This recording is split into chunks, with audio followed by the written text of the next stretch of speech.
Noite.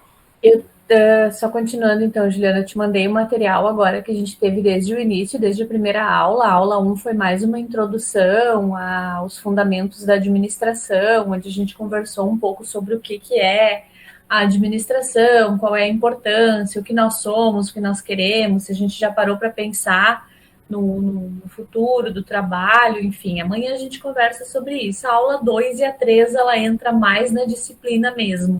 E a aula 4 de hoje, que daí tu vai pegar o trem andando, mas amanhã eu te dou a janelinha. Hoje tu vai ficar sem janela. Tá, não tem Tá? problema. Deixa eu ver. Pauta, eu acho. A Larissa tá aí? Sim, tô aqui. Tá. Thaís, Larissa, Juliana. Deixa eu só olhar a minha chamada. Larissa. Falta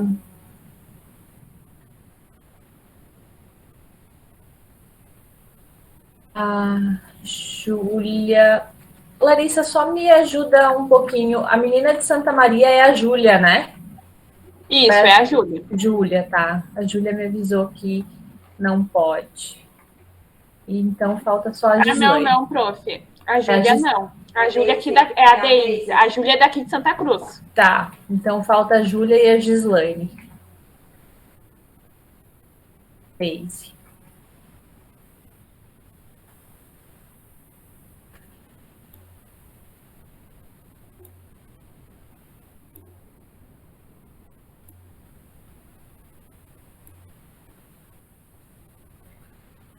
Só esperar um pouquinho para ver se a Júlia e a Gislaine aparecem.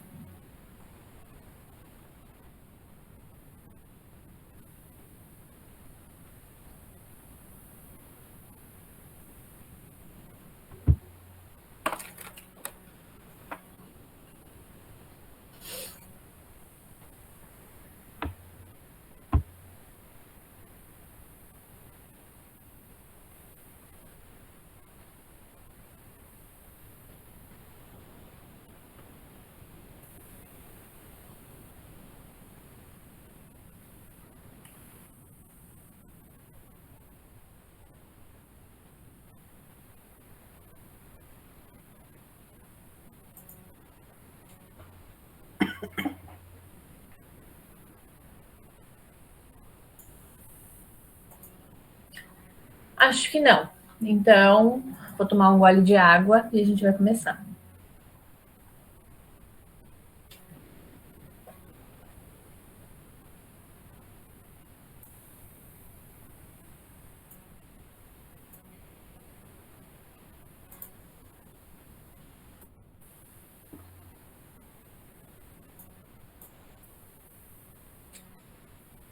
Certo. Deixa eu só voltar um slide para poder falar uma coisa para a Juliana. A gente está estudando as teorias, as escolas da administração, tá, Juliana? Então, tem a teoria científica clássica, relações humanas, burocracia, cibernética e sistemas, neoclássica e a comportamental. E a ênfase na qual cada uma delas deu na sua trajetória, no seu desenvolvimento, nos estudos realizados por Fayol, por Ford, por Elton Mayo, Max Weber, por Maslow, e na neoclássica teve vários outros autores, e a cibernética e sistemas é Drucker e muito a JUSE, né, que é a administração japonesa. Então a gente vai conversar um pouco a respeito disso na aula de hoje. Olha, a Gislaine chegou bem a tempo. Oi, Gislaine. Chegou em tempo, então. Deixa eu trocar o slide. E a gente vai começar falando hoje sobre a teoria burocrática, onde um dos pensadores, o mais importante da teoria burocrática, foi Max Weber. Ele tem livros escritos, livros publicados, Chiavenato, que é um autor que eu gosto muito, ele tem diversos livros na área de administração e também de recursos humanos. Eu posso ver, eu acho que eu tenho em PDF aqui, até eu comentei com as gurias, fiquei de ver e acabei esquecendo, mas eu vou tomar nota. Deixa eu só botar isso para cá. Ver o livro do Chiavenato.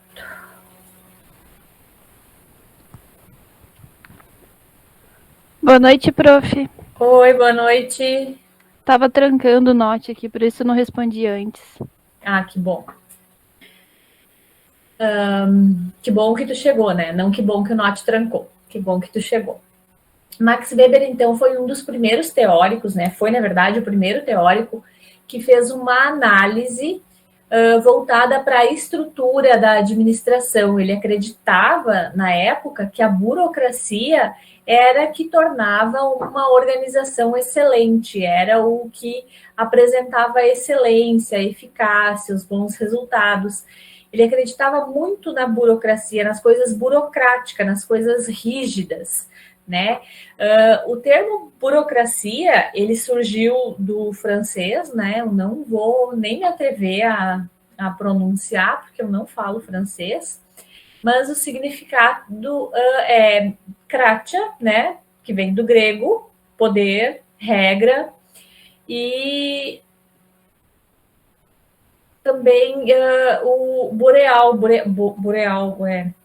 que vem do francês, o significado de escritório, espaço de trabalho, então o poder do escritório, a organização do escritório, as burocracias que até hoje, quando se fala em escritório, em administração, advocacia, contabilidade e por aí afora, né?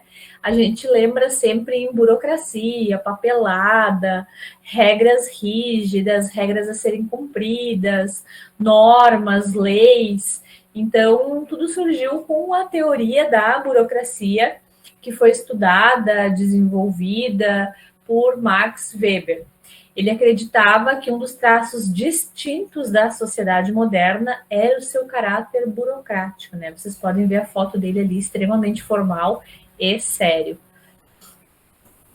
Deixa eu passar o slide. A partir de 1940, que surgiram as primeiras críticas à teoria clássica por ela ser muito mecânica, e a teoria das relações humanas por ela ser muito romântica, por ser muito ingênua. Eles consideravam que a teoria clássica ela era muito automática, muito mecânica, muito feito de maneira mecânica, assim, automático, que tu vai no automático e vai processando e vai fazendo. E as relações humanas, pelo romantismo ingênuo, porque até hoje eu ouvi há um tempo atrás muito falar em RH paternalista. O que é um RH paternalista? É um RH que pensa muito no funcionário.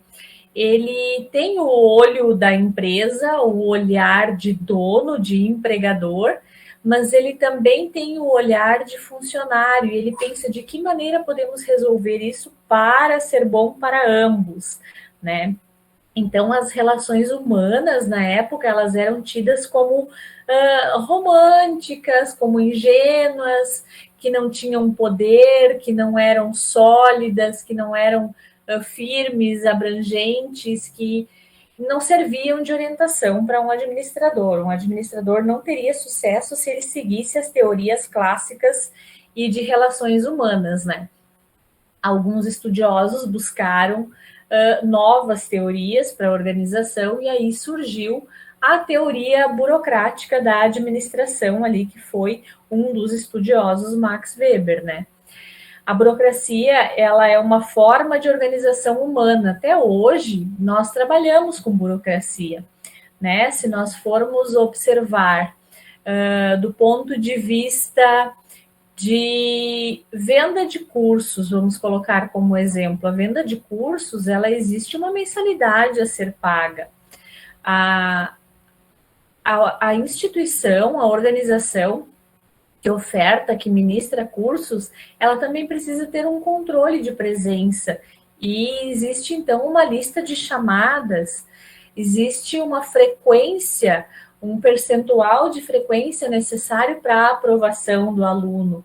Se nós formos olhar do ponto de vista contábil, todo curso que é vendido é um faturamento, e esse faturamento precisa estar descrito na contabilidade, precisa ser lançado a entrada e a saída. A entrada é a venda do curso, né? Poxa, mas se eu vendi o curso, por que ele é uma entrada? Porque está entrando dinheiro.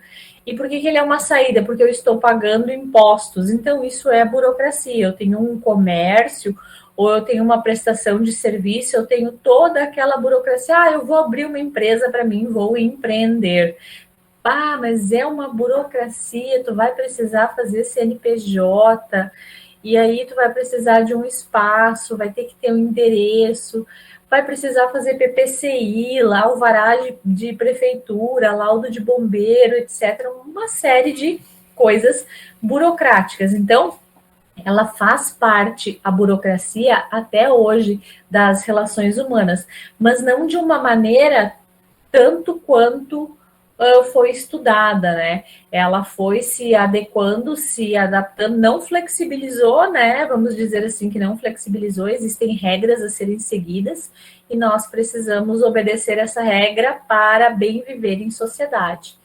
Então, a adequação, meios e objetivos pretendidos a fim de garantir a máxima eficiência possível no alcance desses objetivos. Isso foi aí, então, que a burocracia, ela se organizou com as relações humanas, com as entidades, as organizações, as instituições, para que tudo funcionasse, porque vamos imaginar um cenário onde não houvesse burocracia, né? Onde cada um pudesse trabalhar a sua forma e ao seu modo, que zona que ia ser, né? Eu posso trazer para vocês um exemplo que, deixa eu ver, tem uma empresa tomadora de serviço em Santa Cruz do Sul, na área da construção civil, que ela exige uma série de documentos de funcionários quando uma terceira for prestar serviço para esta. E os funcionários precisam estar com a documentação, a empresa e a documentação dos funcionários que trabalham na empresa que irá prestar serviço, precisam estar com a documentação em dia e regularizada. Isso quer dizer, precisa ter cursos normativos específicos. E construção civil precisa ter a NR12, NR18, vai trabalhar com altura, precisa ter a NR35, e assim sucessivamente. Ah, vai trabalhar com máquina, precisa ter no mínimo a CNHC. Aí tu manda lá o cara que tem a CNHA. CNHA, se eu não me engano, é para moto. A empresa vai trancar, não vai deixar esse funcionário trabalhar, porque ele não tem C. Se ele só sabe dirigir moto, como é que ele vai operar uma máquina? Entende? Não tem uma lógica para isso, mas enfim, só para dar uma ideia para vocês de quão burocrático pode ser a elaboração e confecção de contratos e organização de documentos. A gente faz uma previsão, essa previsão tem uma consequência e essa consequência gera comportamentos e nós precisamos trabalhar em cima dessas consequências e desses comportamentos. Quando a gente se refere à burocracia, a gente lembra também que os processos podem ser rígidos e lentos e que pode atrasar os trabalhos, as tarefas, as atividades, pode não se atingir a meta, pode não se atingir um objetivo, pode não conseguir solucionar, não mais tanto, tá?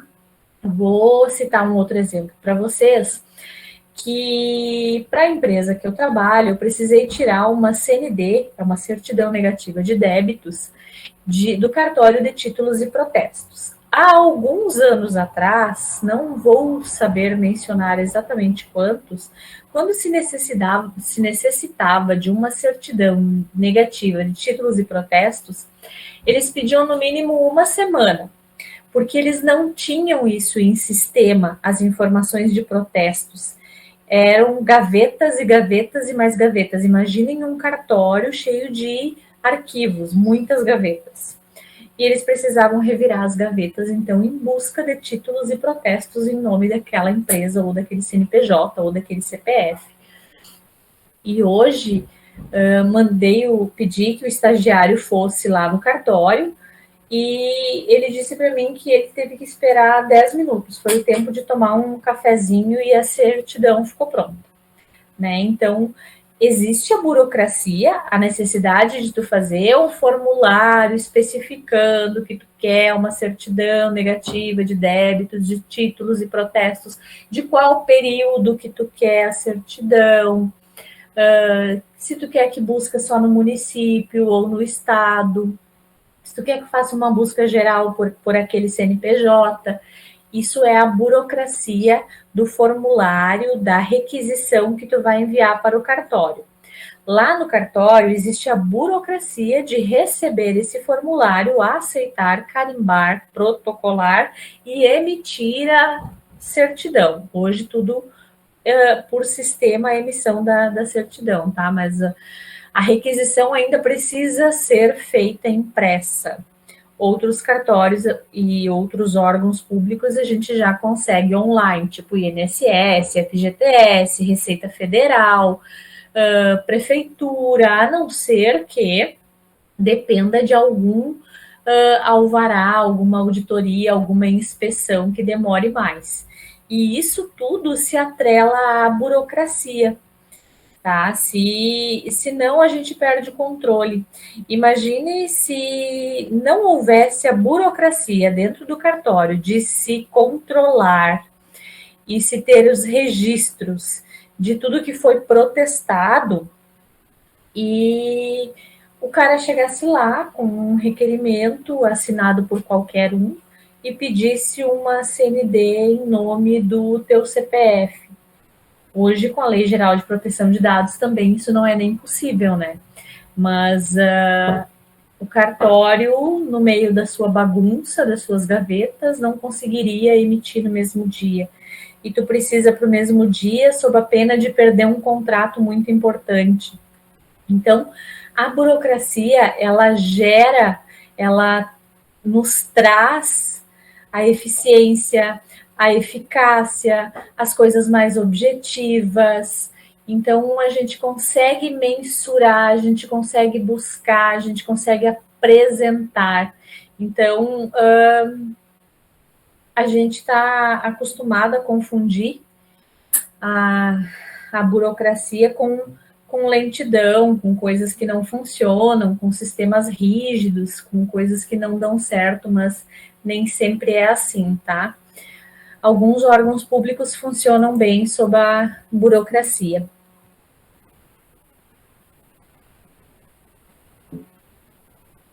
Max Weber, então, com a teoria da burocracia, ele fez a divisão do trabalho, onde ele colocou funções bem definidas, com tarefas simples e rotineiras.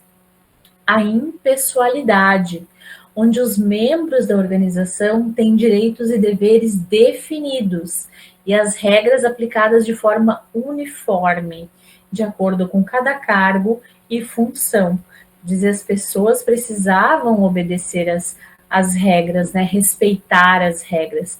A hierarquia, onde existia a hierarquia e existe ainda, né? Quem conhece um organograma sabe que vem o presidente, abaixo dele nós temos os diretores, abaixo dele nós temos os gerentes, abaixo dos gerentes vem os supervisores, os coordenadores, analistas, assistentes, auxiliares, estagiários e o jovem aprendiz por último. Não citei peguei de maneira geral, assim, de presidência a aprendiz, E dentro dessa inclui-se todas as profissões do mercado, tá, pessoal? Sem distinguir nenhuma, a hierarquia existe em todos os setores. O profissionalismo, onde o recrutamento feito através de regras previamente estabelecidas, e isso ainda existe, né? Quando a gente vai recrutar algum novo profissional para trabalhar na empresa, tem certas regras que precisam ser cumpridas. Eu preciso de uma secretária. Ok, mas o que é que essa secretária precisa saber para trabalhar para ti? Quais são os conhecimentos necessários? Então, ela precisa ter alguma formação específica? Ela precisa estar estudando? A padronização e a formalização. Sistema de regras escritos, padronizados e formalizado. Padronização e formalização, eu falo um pouco na disciplina de gestão da qualidade, onde eu falo sobre os FOPs, né?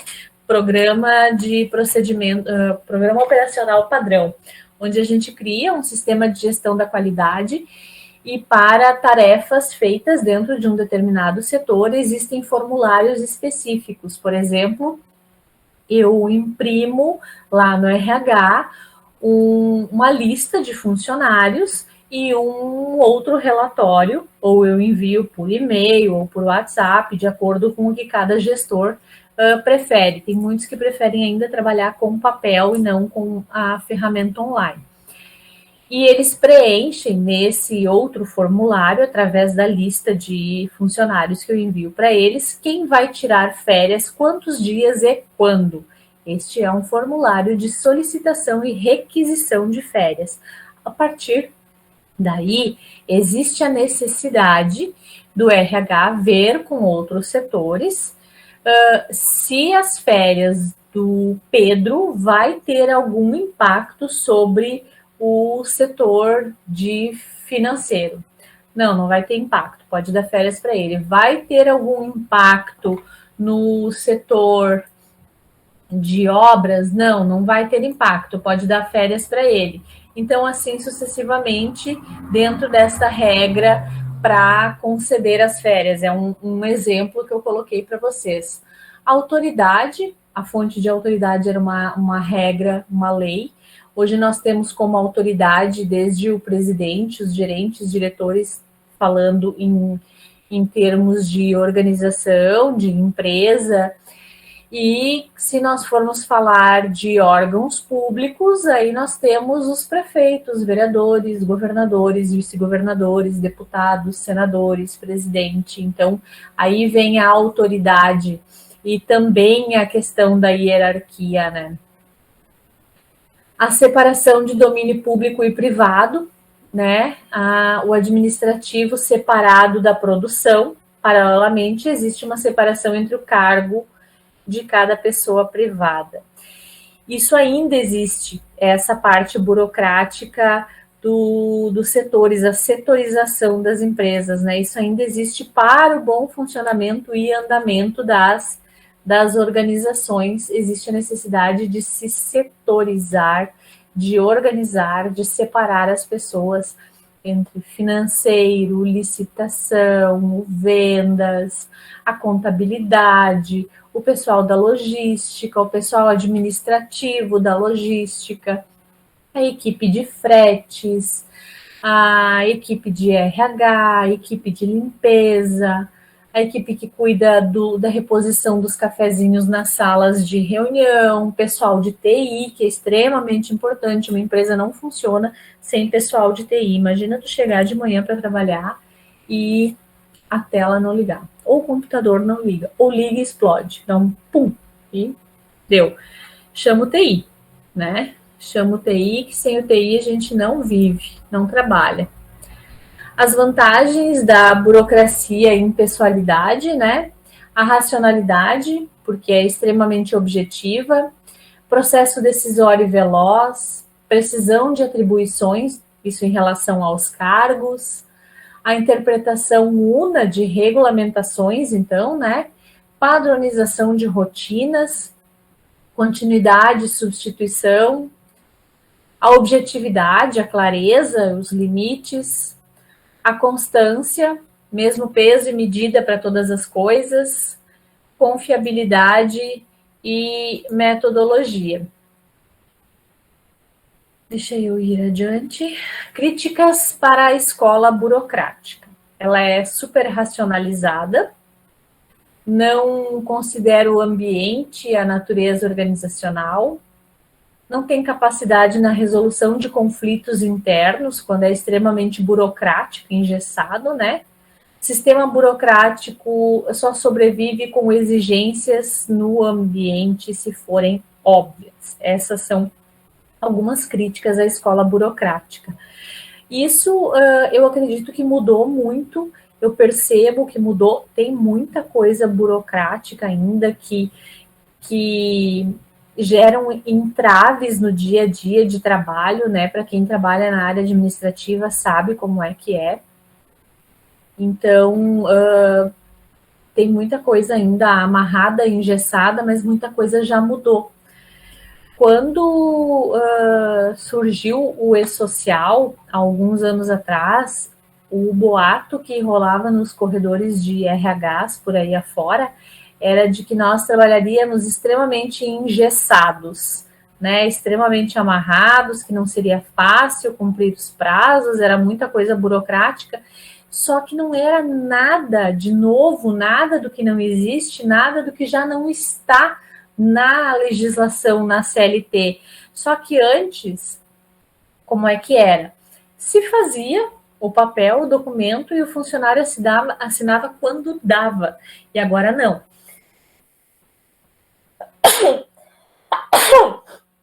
Os prazos precisam ser cumpridos rigidamente, né? Uma coisa que existia muito antigamente era o tal do aviso prévio retroativo, né?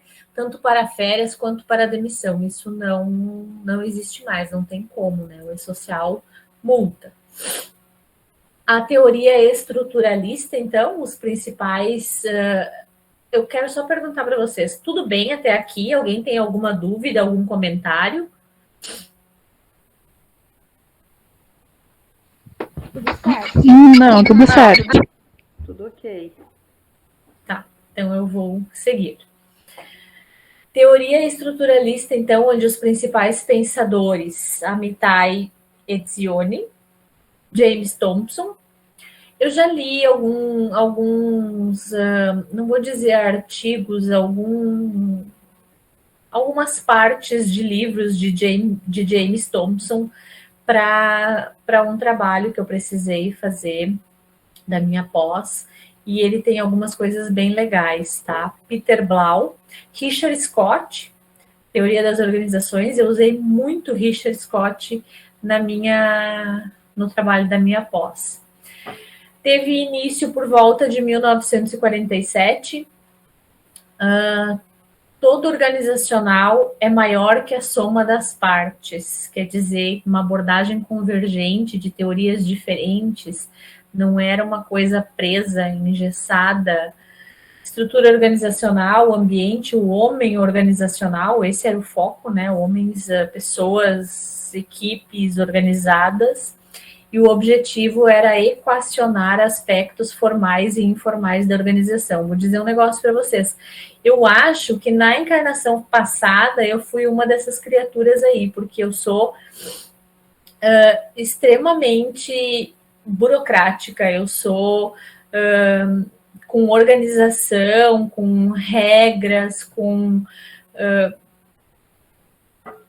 eu vou explicar para vocês, com normatização de documentos, esse aspecto, assim, eu sou bastante impetuosa comigo mesma, eu me cobro bastante com relação a isso, né, a desenvolvimento, e tanto que tem uma análise crítica que eu preciso fazer do meu mestrado, e eu já estou há 3 semanas fazendo essa análise crítica, e escrevo e reescrevo, e não consigo gostar do que eu estou escrevendo. Então, não é baseado em uma teoria, é uma opinião, é uma análise crítica de uma determinada situação, então precisa-se ter muita firmeza no que vai criticar. Porque, de uma certa forma, eu estou criticando a sociedade como um todo nesse trabalho, né? No final da década de 50, as teorias clássicas e relações humanas, elas criaram uma certa situação sem saída para a teoria burocrática. A teoria burocrática, no final dos anos 50, ela não deu conta e a teoria estruturalista, então, tomou conta da situação.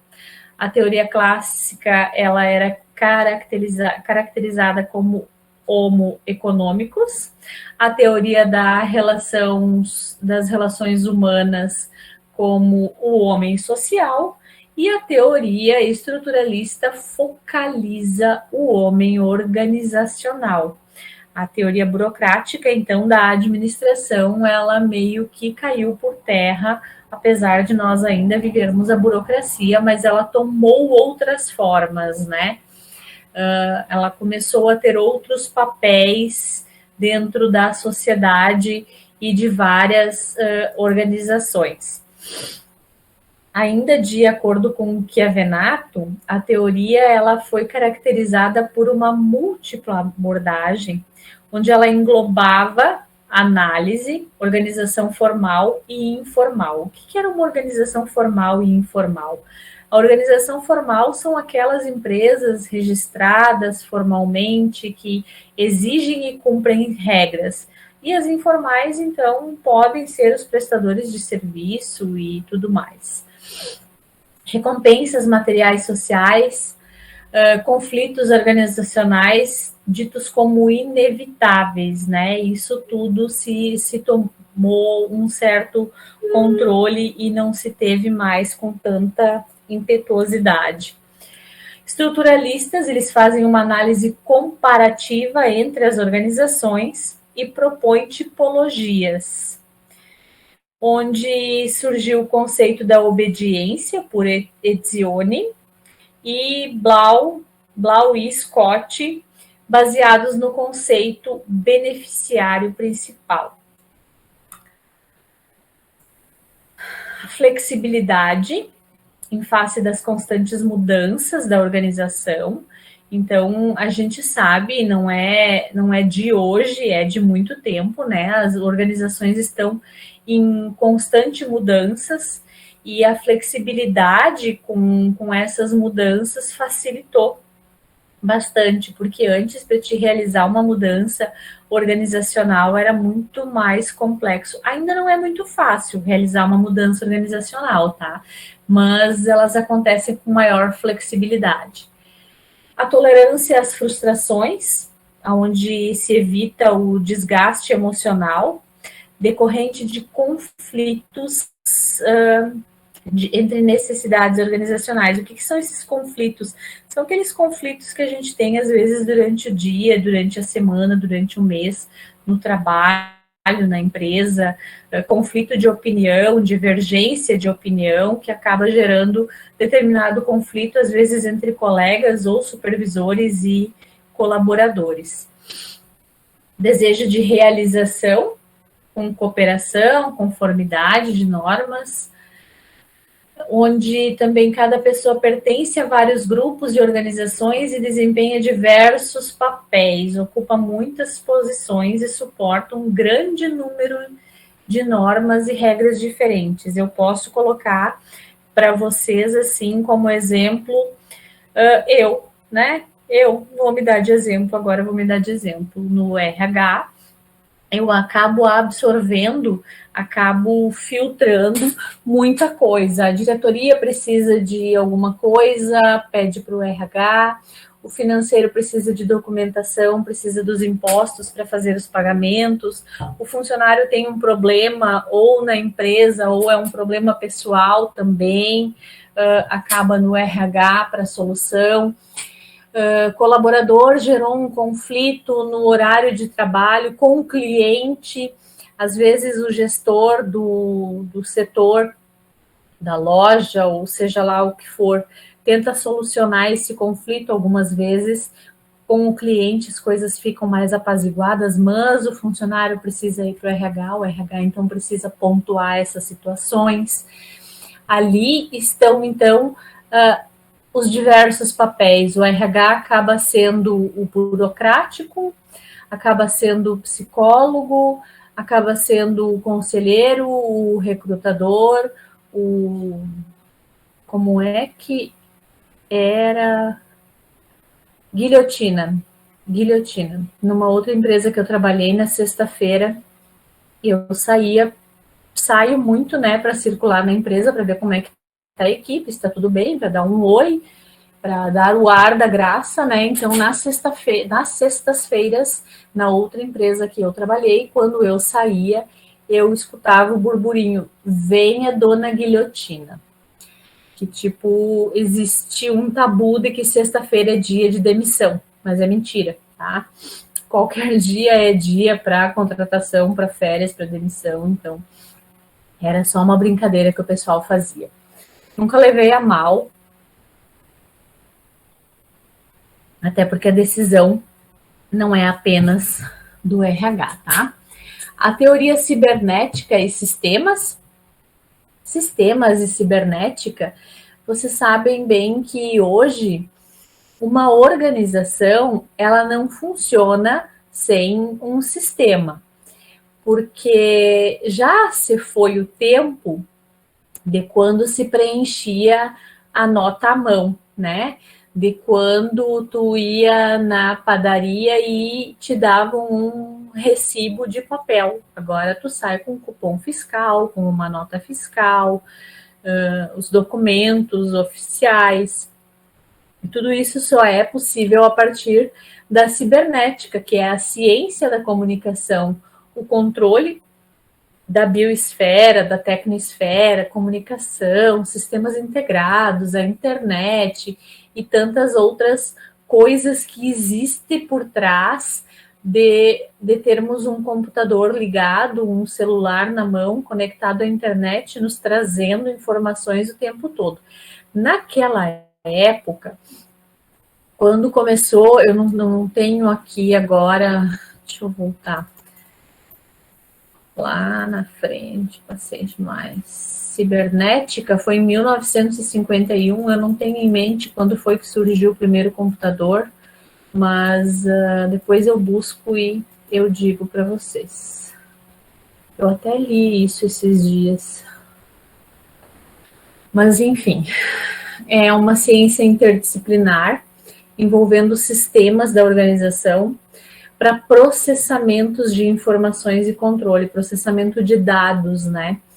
Só que um sistema, ele só vai conseguir processar dados se alguém alimentar esse sistema. Então, ele precisa ser alimentado. É uma ciência que auxilia a compreensão de outras ciências, ou seja, eu preciso de um relatório de vendas da semana para que seja possível ver se o markup foi atingido, se a meta da semana foi cumprida e se a meta da semana não foi cumprida, qual é a diferença, porque eu vou colocar na semana que vem. Agora, imaginem vocês se tudo isso tivesse que ser feito como há muitos anos atrás, de forma manual.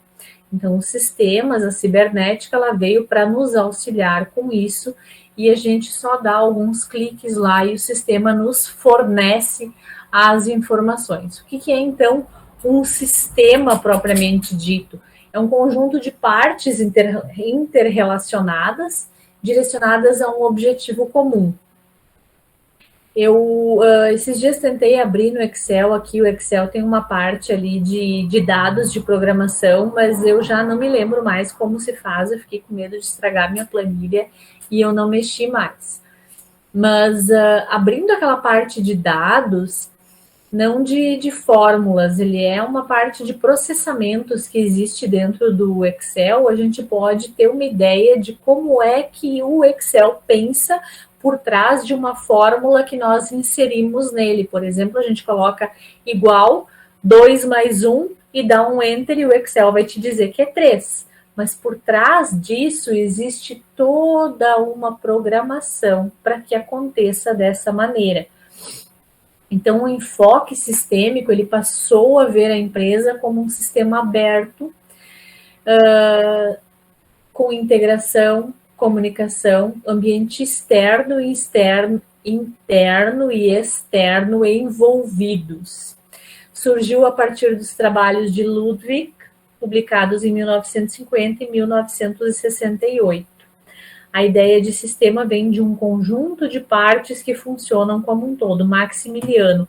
Maximiliano também tem um material bem legal para pesquisa, tá, pessoal? Isso tudo é um hashtag Fica a Dica, tá? Que durante o curso, se vocês estão começando agora, durante o curso, depois vocês vão ter outras disciplinas. Quando vocês tiverem a disciplina de recursos humanos, vocês lembrem desses nomes que eu estou falando para vocês: Scott, Maximiliano, Chiavenato, são Max Weber, Maslow, são todos autores bons para pesquisa tanto na parte de administração, tá, pessoal, como de recursos humanos também. Eles têm muito material bom. Teoria geral dos sistemas, então, as áreas de aplicação promove integração das ciências naturais e sociais. Por que é que as ciências naturais e sociais? Quando a gente vai no laboratório fazer um exame de sangue, esse exame é coletado, ele vai para dentro de uma ampola, passa por uma lâmina também, eu estou me lembrando vagamente agora, colocado em uma lâmina também, e a partir daí ele vai para outras máquinas, né? E daí ele é analisado, separado, filtrado, fervido, cozido, gelado, resfriado, e tudo isso são máquinas que fazem. E depois joga toda essa informação, a máquina, para dentro de um computador, que vai trazer para a pessoa que operacionalizou aquilo ali os resultados do teu exame de sangue que tu fez, né? Então, isso também com outras partes, tá? E também isso com a área da comunicação, o rádio, como é que funciona o rádio, como é que chegam as informações, tudo é sistema, tá? Então, a teoria dos sistemas, ela abrange a economia, que é o sistema monetário. Deixa eu só ver uma coisa aqui. A Bianca tá com um problema, mas não é a Bianca de hoje, é outra Bianca, desculpa. Teoria dos sistemas. Então, economia, sistemas monetários, tá, pessoal? Aí envolve contabilidade, direito, administração, os cartórios, os órgãos públicos, os bancos, os escritórios, as lojas, supermercados, tudo que envolve dinheiro e papelada, né? A fisiologia, o nosso sistema respiratório também é um sistema, né? Existe uma metodologia, um porquê disso funciona. O sistema solar, né? Que é a astronomia. O sistema solar, o Sol e a Lua, eles têm um grande impacto sobre as marés, né? Maré alta, maré baixa, a Lua tem um impacto sobre isso, a seca, o excesso de chuva, o Sol, a Lua, a posição dos planetas, a astrologia, né? Os nossos horóscopos, quem se informa, quem lê a respeito disso. A sociologia, então, que é o sistema social, a sociedade na qual nós vivemos, as regras que a sociedade nos apresenta. Certo, pessoal?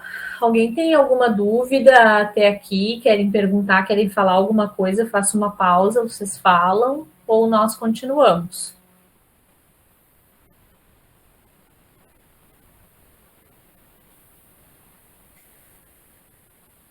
Tudo tranquilo para mim. Que bom. Tudo tranquilo, prof. Tudo certo. Tá. Então, em uma organização, cada um dos setores funciona como uma parte de um sistema maior. Isso quer dizer que vamos pensar em uma organização, ela não funciona simplesmente por funcionário. Vou trabalhar, vou abrir as portas, vou sentar lá e vou ficar lá. Não, existe um processo de entrada. Vamos pegar um comércio, tá? Existe o processo de entrada, onde entram as mercadorias. as mercadorias entraram, elas passam por um processo de triagem, que é a separação, organização, disponibilização para a visualização dos clientes e, a partir de então, o processo de saída, que é o nosso objetivo, é o objetivo da organização, que esta mercadoria que entrou saia para me gerar o lucro. E o lucro vem através do quê? Do feedback. O feedback é o resultado financeiro que eu vou ter pelo processo de entrada, processo interno de disponibilização da mercadoria e a saída. O feedback é nada mais que uma resposta, tanto às nossas ações no dia a dia, como também na venda, na compra, na prestação de serviço. Um serviço mal prestado tem um feedback negativo. E assim sucessivamente, né? Se tu for em uma loja e tu for mal atendida, tu não vai voltar na loja, e quando tu for conversar com as tuas amigas, tu vai falar mal da loja. Ou pelo menos da vendedora que te atendeu, né? Ou não vai falar mal, vai apenas comentar, eu fui naquela loja lá, mas não fui bem atendida, não gostei, ou o produto era ruim, ou a vendedora não era simpática, enfim. Existe essa troca de figurinha na hora do chimarrão, né? Nós falamos, então, acima, que vem flexibilizar, né? Permite que o administrador utilize a sua criatividade e tenha a inovação na tomada de decisão, onde todos os formatos são partes interdependentes, a natureza dos sistemas é definida pelo seu observador. Para enfrentar a complexibilidade é preciso ter capacidade de enxergá-la, quer dizer, a gente precisa ver, visualizar, enxergar profundamente para entender e enfrentar essa complexidade de sistemas, né? Por exemplo, se nós formos falar de sistema respiratório, eu não tenho domínio nenhum. Eu posso dizer para vocês, eu estou com dor de cabeça e hoje eu me sinto um pouco fanha. Pode ser que eu esteja pegando um resfriado, ou não, só peguei um frio.